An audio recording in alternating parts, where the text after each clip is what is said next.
The question time is extended now for 20 minutes. Honorable Governor, you may ask your question.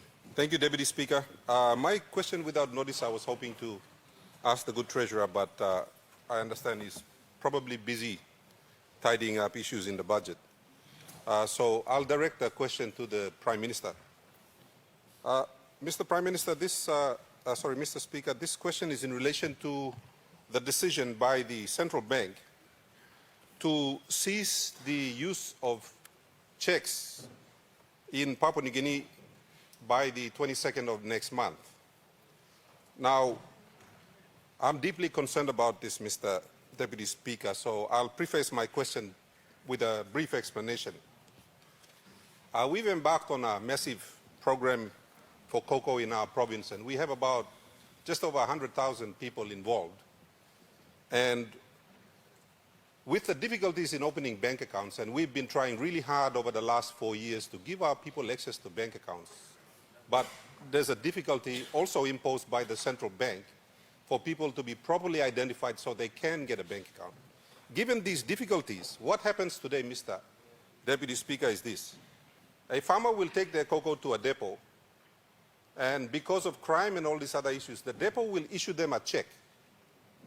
They can't cash the check at the bank because they have no ID. So they will take the check to a shopping center or a supermarket, and that supermarket will charge them 10% of the check.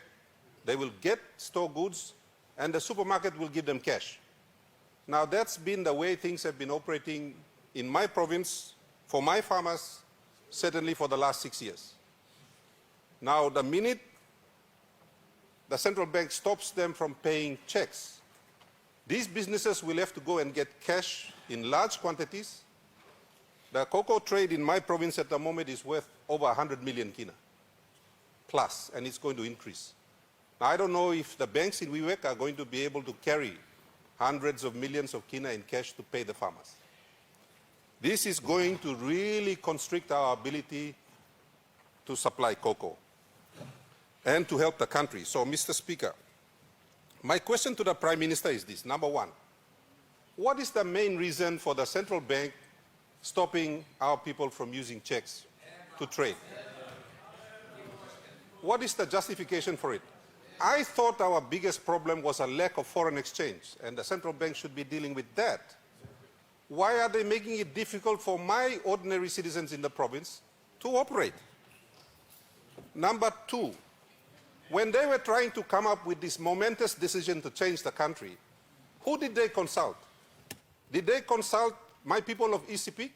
Did they talk to any of the members of parliament or the council presidents or the ward members in ECP before they made this decision? How did they dream this up? I really want to know on behalf of my people. My final question is this.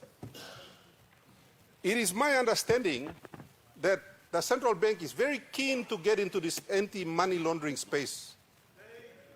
And as a result of that, they want to stop my people from using checks.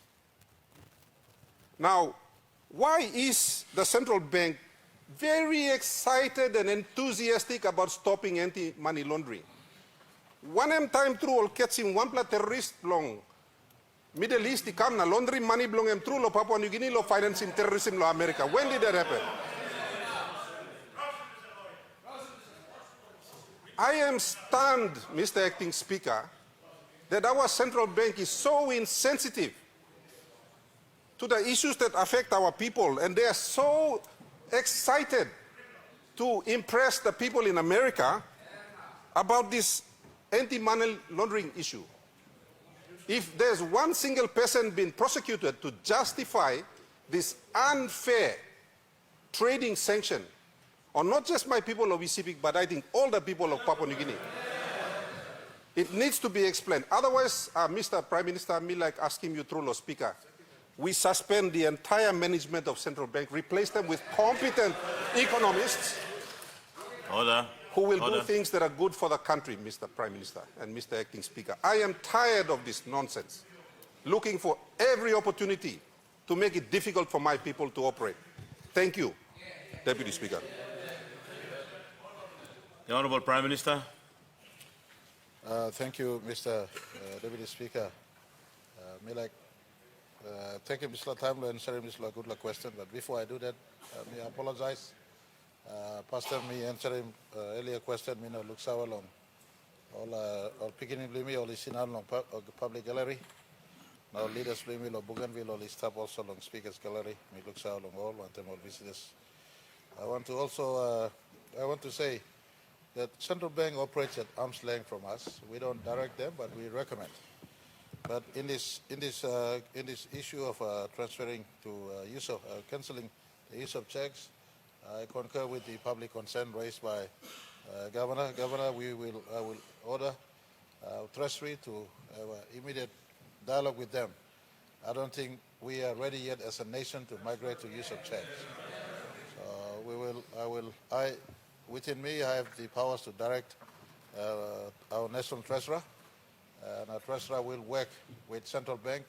As all of us know or should know by now, they operate at arm's length from the treasury. They control the monetary policy.